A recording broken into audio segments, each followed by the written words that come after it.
Hello friends, வாடகை பிணம் ஒரு சிறுகதை.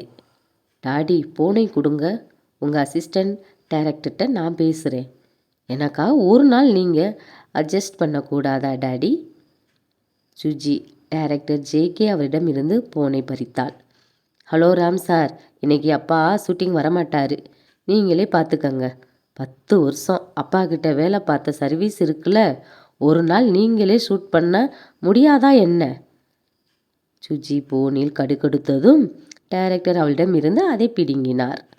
ஹலோ ராம், இன்னைக்கு நீங்கள் ஷூட் பண்ணிடுங்க, முடிஞ்ச சாயங்காலம் ரிஹர்சல் பார்க்க நான் வர்றேன், சரியா? Okay sir, thanks sir.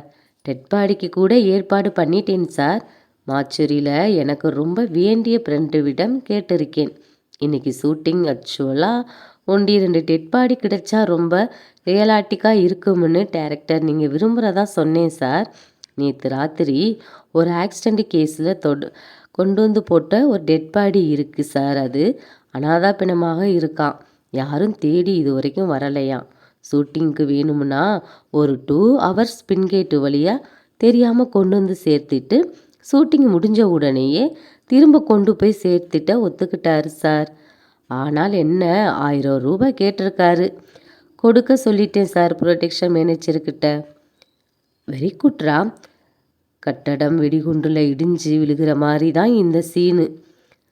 சரி, அந்த டெட் பாடியை நல்லா ஷூம் லென்ஸ் போட்டு இன்னைக்கு அசத்திடுங்க, சரியா? Thank you sir.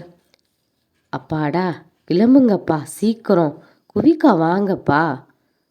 அம்மா ஜுஜி, இருந்தாலும் அப்பாவை இப்படி படுத்தாத. சினிமா இண்டஸ்ட்ரியிலேயே இவரை கண்டா பம்பரமாக சுற்றுது. ஆனால் நீ என்னடானா அவரை எடுபடியாக ஆக்கிடுவ போலிருக்கே. கடகடையாக ஏறி இறங்கிய களைப்பில் உடன் வந்த சுஜியின் அம்மா இப்பொழுது ஆயாசப்பட்டாள். நகை வாங்க துணி வாங்க என்று ஊரையே இடம் மாற்றாத குறைதான். காரின் பின் சீட்டில் டைரக்டர் சாய்ந்து விட்டார். சரி டாடி, 1000 கல்யாணத்தை நீங்கள் சினிமாவில் நடத்தியிருக்கலாம். நிஜமாக உங்கள் பொண்ணு கல்யாணத்தை நடத்தி வைக்கிறதுல எவ்வளவு சிரமம் இருக்குன்னு நீங்கள் தெரிஞ்சுக்க வேணாமா? போதுமா, இதுக்கு மேலே ஒன்றும் பேசாத. கிளைமேக்ஸ் சீன் எடுத்துகிட்டு இருக்கேன். ஒவ்வொரு நிமிஷமும் எனக்கு ஒரு கோல்டன் ஆப்பர்ச்சுனிட்டி தான். ஆனால் நீ என்னடானா கோல்டு வாங்கவும் மாப்பிள்ளை அரவிந்துக்கு கோட்டு வாங்கவும் கூட்டிகிட்டு போய் இன்னைக்கு அலக்கழிச்சிட்டு இருக்கேயம்மா. சும்மா இருங்க டாடி, உங்கள் லைஃப்பில் இதுவும் ஒரு கோல்டன் ஆப்பர்ச்சுனிட்டி தான். பெத்த பொண்ணுக்கு தாலி வாங்குறதும் மாப்பிள்ளைக்கு கோட்டு வாங்குறதும் உங்களுக்கு ஒரு தடவைக்கு மேலே வருமா டாடி? இந்தாங்க, பேசாமல் உங்கள் படத்தில் வசனம் எழுத உங்கள் பொண்ணையே புக் பண்ணிடுங்களேன் இனிமே. மனைவியின் காமெடியை ரசித்த போதிலும் மனசு பூராவும் ஸ்டூடியோவிலேயே சுற்றி சுற்றி வந்தது அவருக்கு. கிளைமேக்ஸ் காட்சியை ராம் சரியாக ஷூட் பண்ணியிருப்பானா? சாயங்காலத்தில் ஹோட்டல் சோலாவில் டிஃபன் சாப்பிட்ட கையோடு, சுஜி, எவ்ரிதிங் இஸ் ஓவர், ஆள விடு. இனிமே எதுவும் தேவைப்பட்டாலும் உன் உட்பி அரவிந்தனுக்கு ஃபோன் செய்து அவரை வர சொல்லிக்கோ, அவர்தான் லாய்க்கு உனக்கு என்றார் டைரக்டர்.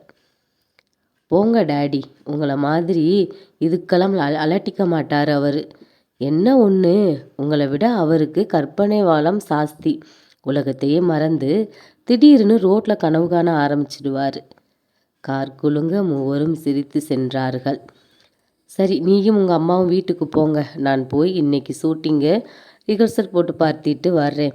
என்ன பண்ணி வச்சுருக்காங்களோ தெரியலை, ரொம்ப டென்ஷனாக இருக்குது எனக்கு. டாடி, நாங்களும் வாரோமே, எல்லோரும் சேர்ந்து பார்ப்போம், எல்லோரும் சேர்ந்தே வீட்டுக்கு திரும்பியும் போவோம், ஓகேவா? ஜுஜிக்கு மறுப்பு சொல்ல அவருக்கு நேரமும் இல்லை. சின்ன திரையில் அன்றைக்கு எடுத்த கிளைமேக்ஸ் சீன் ஓடிக்கொண்டிருந்தது. தீக்குழம்புகளுடன் குண்டு வெடித்து கட்டிடம் தூள் தூளாக நொறுங்கியது. புகை மூட்டமும் தூசு படலுமாய் இடுபாட்டுக்களிடையே அங்கெங்கே பொய் பிணங்களும், தூரமாய் மருத்துவமனையில் பிரேதங்களிடையே வாங்கப்பட்ட வாடகை பிணத்தையும், அந்த நிஜமான பிணத்தை தைரியமாய் கேமரா நெருங்கி முகத்தை பெரிதாக காண்பிக்க டைரக்டர் ஜேகேஆர் அருகில் நின்று கொண்டு பார்த்திருந்த சுஜி முகம் வெளிரி போனது. அரவிந்த் என்று அலறி மயங்கி கீழே விழுந்தாள்.